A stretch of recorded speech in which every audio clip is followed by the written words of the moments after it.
Is the ego the source of our thoughts, or are our thoughts generated elsewhere and pass through the ego? Oh, thank you. Yeah. There is no ego apart from the thoughts. The thoughts, identification with thoughts, is ego.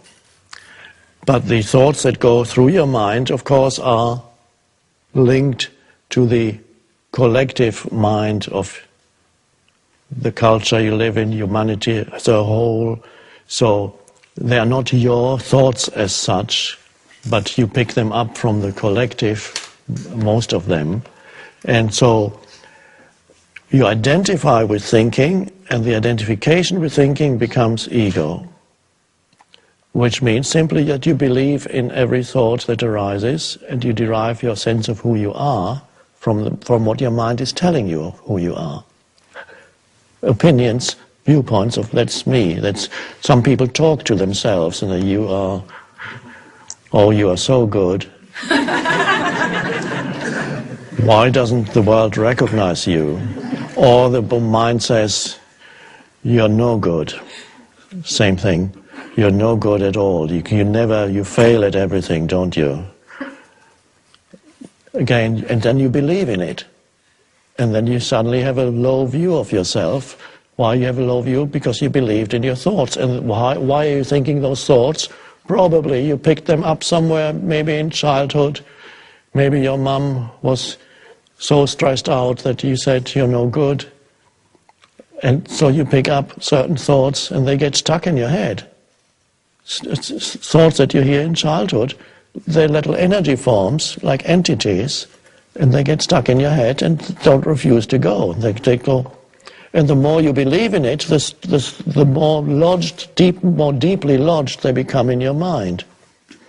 And so some people are stuck with very hostile entities. I'm saying entity, not in some spooky way, but every thought is an energy form, and as such we could call it an entity. And there are many people in this world who are stuck with hostile, life-denying, continuously critical and attacking entities that they carry in their head, and they believe that is who they are.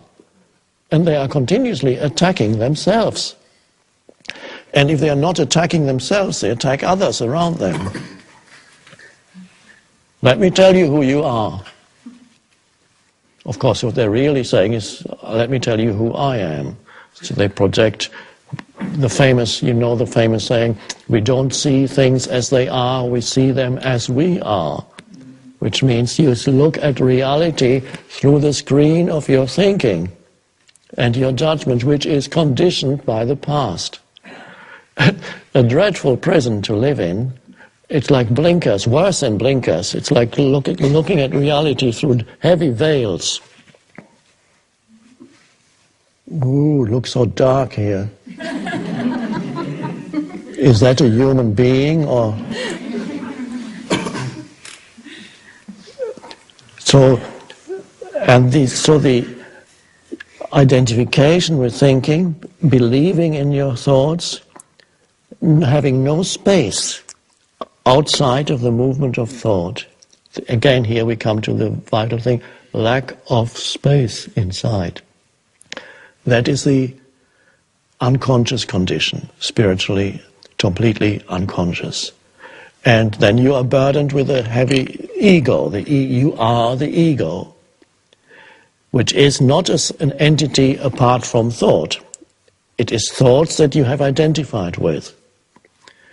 And the first moment of freedom comes when you realize that certain thoughts have been going through your head for years, perhaps. And that they are only thoughts. And that you are not the thought. You're the awareness. In my case, I became aware that I had a thought, for example, that started in childhood. One of many negative thoughts I had. Bad things always happen to me. Bad things always happen to me. And that was when I saw people around me, okay, they have got all these nice things, and always there would be bad things happening.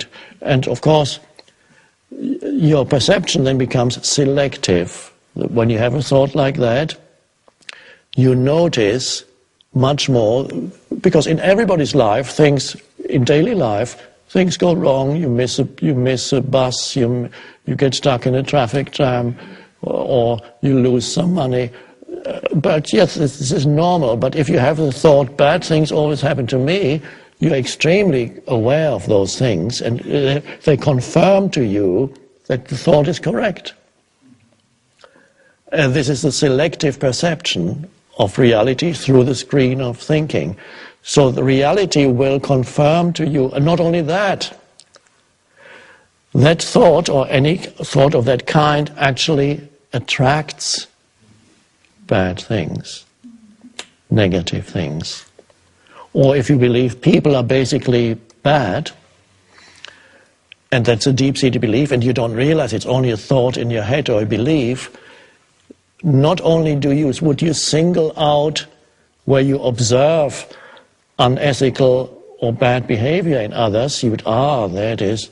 Not only that, you actually are much more likely to encounter people who manifest that kind of behavior, because you attract it. And so that's just incredible how people create their world through that. So freedom comes from stepping out, encountering, first of all, a little bit of space inside you, presence. And then from there you realize certain thoughts as repetitive and just a thought.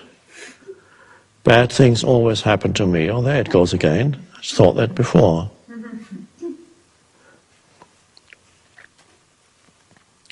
So that's to become free of ego means becoming free of thought, identification with thought. That's the end of the ego. It may reassert itself from time to time, but at least that's the awakening. What about your thoughts? Habitual thoughts, do you... Probably that I have to get everything right. There's an intense, figure it out and get it right. It rules me. And if it's not right? I escape. I just won't do it. I pretty much predict ahead of time, so I won't try a lot of times. Yes. Yes.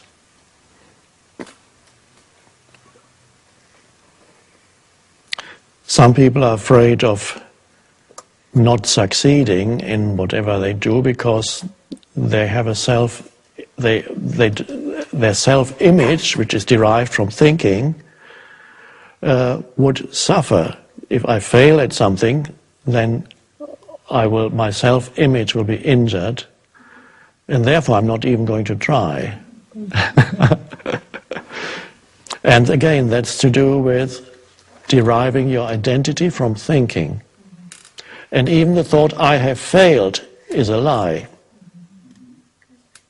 I am a failure is an even greater lie. You have not failed, you can simply reinterpret and say, I have learned something here. This is not for me, for example. So, but why believe the lies that your mind produces? So, as you know, many people live with a very hostile mind. But those people their motivation would probably be very great, I would hope, to get out of their minds. But first they need to realize that their problems are self-generated, mind-generated, not world-generated.